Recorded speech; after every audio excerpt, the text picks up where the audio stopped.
Roger was hired by Edgar in 1962 at Arctic.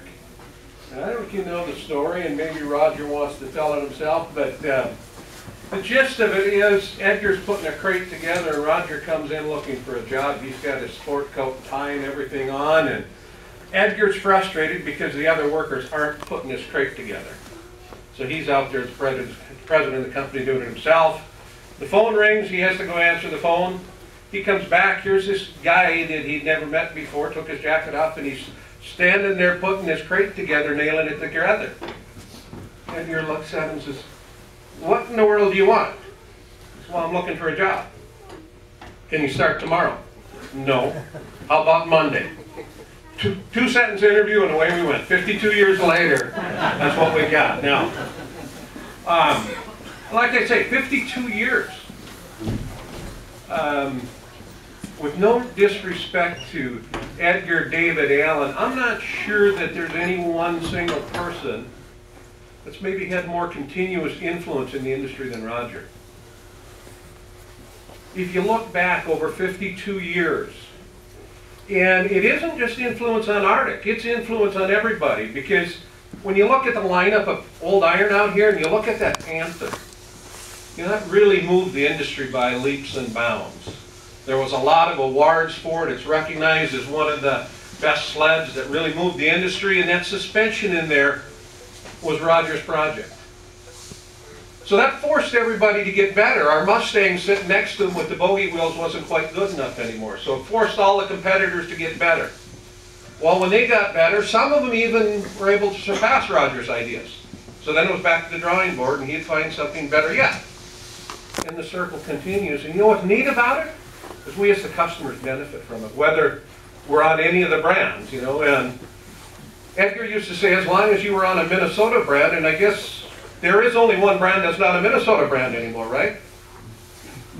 Tool. Well, yeah, there's only one that's not made in Minnesota anymore, so. I'm a little slow, I'm sorry.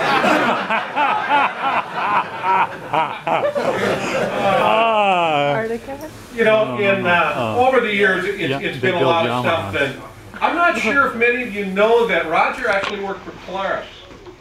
Maybe it wasn't very long, but I believe it was about 1982 when Arctic had went bankrupt. Roger came over and went to work for us in engineering and working on some special projects, but you know, his heart just wasn't in it. That wasn't where he wanted, and the tug of Thief River and that old cat just kept pulling back to him. But I did love everyone that was here. Oh yeah, you know, and Roger gave it his all. He was doing what he was hired to do, and at least he got to work in snowmobiles in the industry yet. And but he didn't give up on that old cat, you know. It was probably in the veterinarian's hospital, you know, just about ready to die on life support, but it hadn't quite died. And Roger and a handful of others decided, let's see if we can get some life into this thing again, and away they went. And you know, it's been great for us. And he's one of those special people that keep trying and trying. And Roger's been inducted in the Snowmobile Hall of Fame. Many accolades there. A lot of inventions, things over the years, races, awards, you know. And like I said, it's hard to find anyone that their dedication to snowmobiling, let alone any industry, has spanned 5 decades. At Arctic's 50th anniversary, Roger did an interview with WDAZ TV, and he made a comment in there, and Kenny, you touched on this. He said, I didn't get a job, I got an opportunity to be a part of something, the industry and the sport. And I think that's Roger's heart. It wasn't a job, it was work. And you can read, you can say all the accolades you want about Roger, but one of the things that I've admired the most about him, as I've gotten to know him over the years, is that he really kept his priorities straight. It doesn't matter what he's been done or doing, but his faith in God, his family, friends, his associates has always been in that order. Roger, tell us about yourself.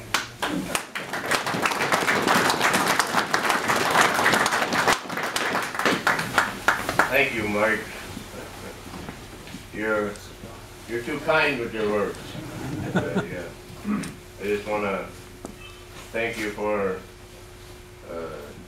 kind words, Mike, and I'd like to say a special thank you this morning to David and Eleanor, because you see, Eleanor called the ranch about 3 weeks ago, and she said, Roger, we'd like you to come to the David Johnson Vintage Snowmobile Spectacular February 1st.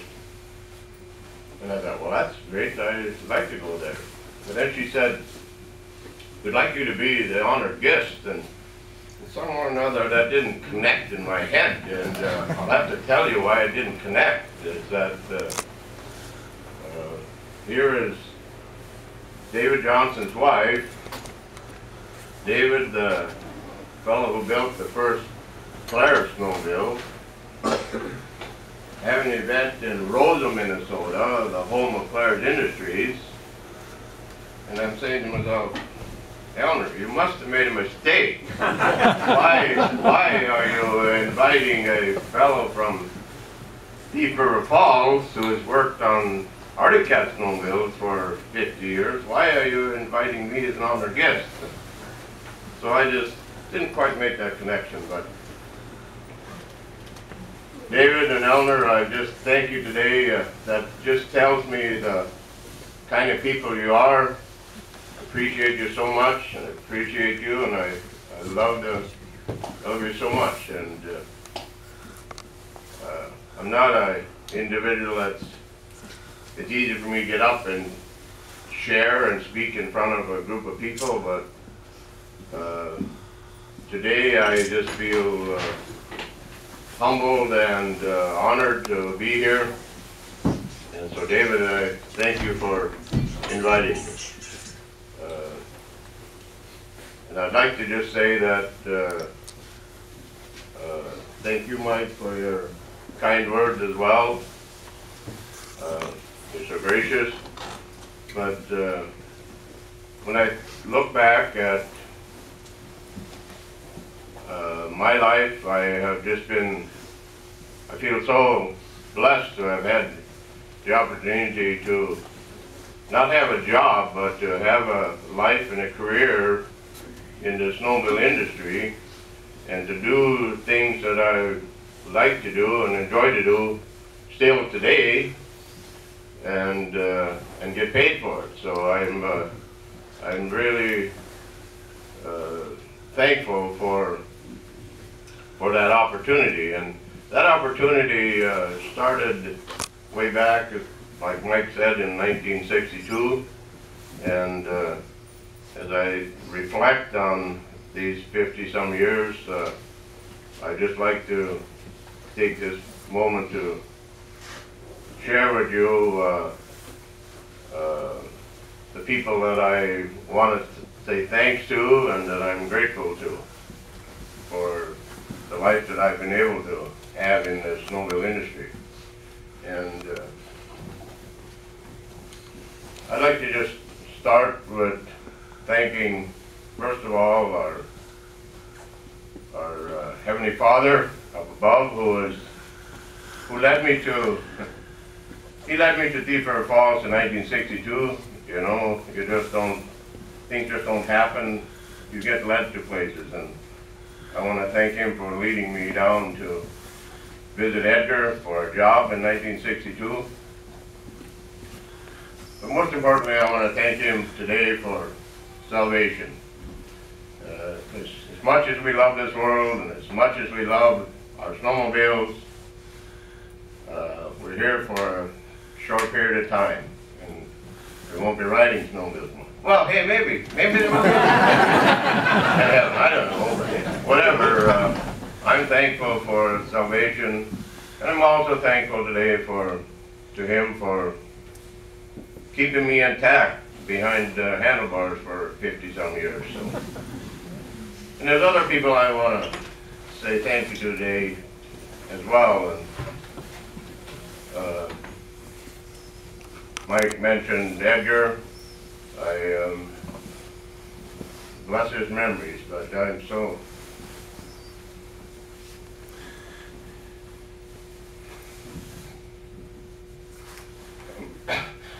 thankful what he did for me when I was a 19-year-old kid. I was looking for work. I'd gone to 1 year of engineering school, and I said, well, that's a lot of money I'm borrowing. I better go out and try and get a job. And stopped in and seen Edgar, and you're correct. That's exactly how our relationship started. And so I'm indebted to Edgar. He didn't give me a job. He gave me a life, and I feel that way through all these years. And but there was more to Edgar than just getting a job. Edgar he taught me about how to create snowmobiles and design stuff, and that was exciting. But there was another side of Edgar that probably had a more influence on who I was going to be and what I was going to do, was how he related to people. Because Edgar would give me projects. To begin with, I worked building tracks, and then put tracks in snowmobiles, and then I assembled snowmobiles, then we created them, we hauled them out and put them on trucks. And then I got an opportunity. Edgar found that I had some engineering drawing experience. I drew some parts books for him, and he asked me to help him evenings at making parts for new snowmobiles. And here's where my lesson about how to relate to people come into play, because Edgar would give me a job, and he'd say, can you make this? He'd draw it on the floor with a chalk, like Kenny said. And sometimes it was exactly what he had in his head that I got done.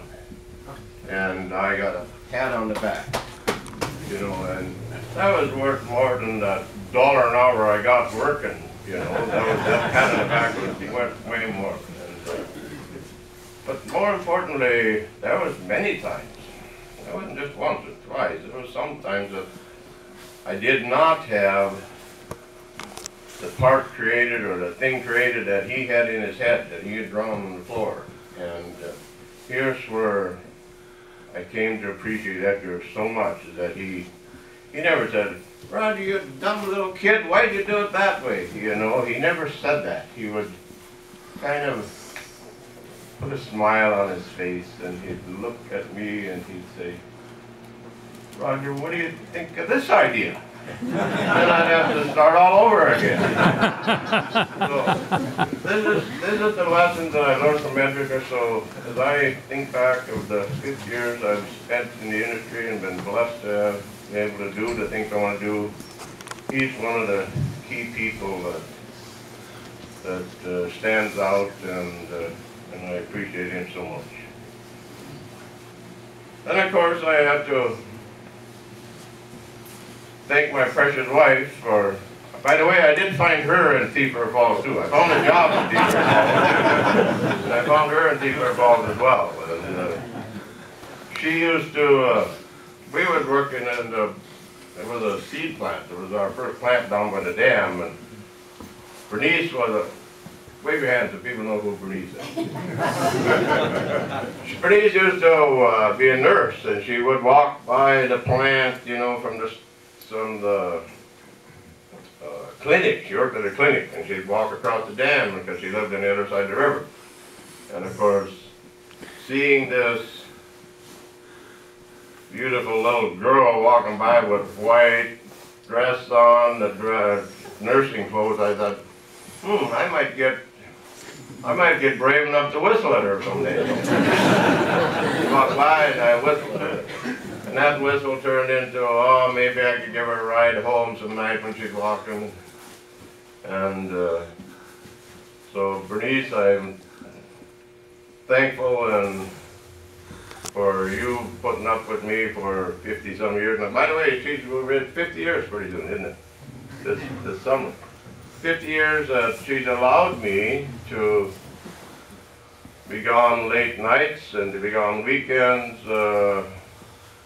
with my snowmobile addiction. So I'm just thankful for her. So I want to say a special thank you to you. You know, the Lord, my Edgar, my wife, and then I think of the special team, the engineering team that I've been blessed to work with. I'm thankful for them because I've had many of the employees that have worked there, and they've worked 30 to 40 years. David Thompson,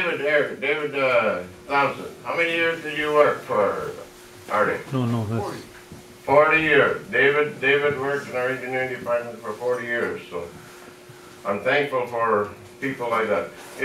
I always say that you are in life who you surround yourself with, and I've been blessed to have been surrounded by engineers and technicians and test people that I have thoroughly enjoyed, so I'm thankful for those. And of course I'm thankful for our consumers who buy our product. As Mr. Miller said, without them we don't have a job, so I'm thankful for those. And talk about competition. You guys talk smack, talk about competition. I'm thankful for competition as well, and I've always had the highest respect for Polaris snowmobiles, and Jim and Bob, if you're here, I can assure you that I spent many sleepless nights trying to figure out how to beat that Midnight Blue Express. So competition is good, and I'm thankful for that.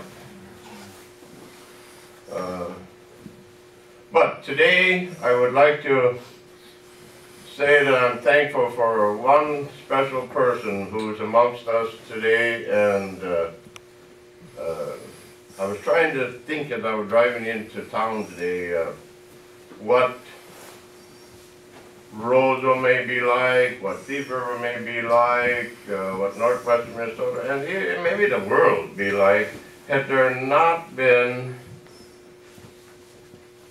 Polaris snowmobiles, Sno-Cat snowmobiles. So I would like to say a special thank you today. David Johnson, can you come up?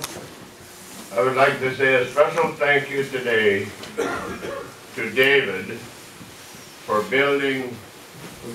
Thank you. No, I want to say a special thank you today to David for building that first snowmobile in Roseau, and in whetting Edgar's appetite on snowmobiles, and then for allowing Edgar to go to Thief River Falls and build snowmobiles, because that's where I made my connection with Edgar. So as I was driving in, I was thinking, hey, what if he didn't build that first snowmobile?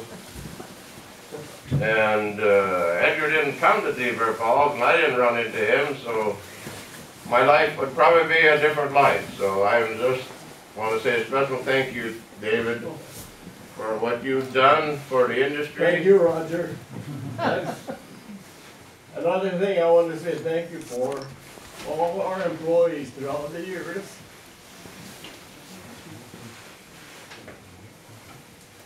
If it wasn't for that, there wouldn't be any Polaris today. In other words, there'd be numerous things I could talk about for that, but I'm not going to. When we were in the exams, we didn't have money to pay them. They worked anyway. Whether it was 5 o'clock or midnight, it was there, and their feeling was that they were part of us, and we were really part of them. Yep. Yep. Thank you, Roger, for all your. Thank you for inviting me.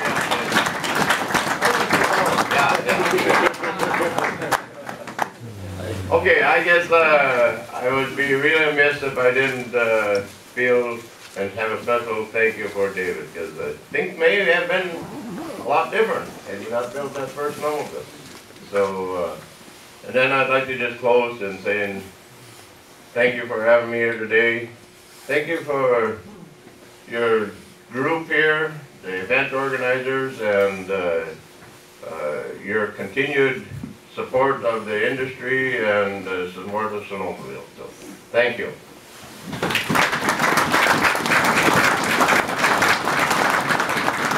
Thank you, Roger. Bill, you talked about how these guys would fall off and always get back up on their machines. And, you know, I could go on forever talking about stories, but Roger told me about a story one time. He didn't get back on the machine. He's out on a test trip, which isn't unusual for Roger to be out traveling somewhere with the rest of the test fleet. Only he wakes up about 5 in the morning, let's get started. The other boys are still sleeping. So he gets on his snowmobile. It's a hand-built prototype, hadn't been to market yet, out testing it. And he takes off up this glacier. Nobody with him, he didn't tell anyone where he's going. Mount Hood. Mount Hood. And if you've ever seen glaciers or rode on them, you know there's cracks every now and then. So he sees the crack on the way up and he goes to the side to get around it and get across it. He gets up towards the top and he's turned around. And it catches and it pitches him off. So Roger's sliding down the glacier. He knows there's a crack there. He looks up and the machine's coming at him too. Luckily, he moved off to the side. The machine kept going and falls in that crack. So somewhere in the crack up on Mount Hood is a one-of-a-kind prototype Arctic Cat if you want an adventure. 1970? 1972. 1972. So if you're into vintage sleds and want a one-of-a-kind experience, you know, there is something out there if you want to go find.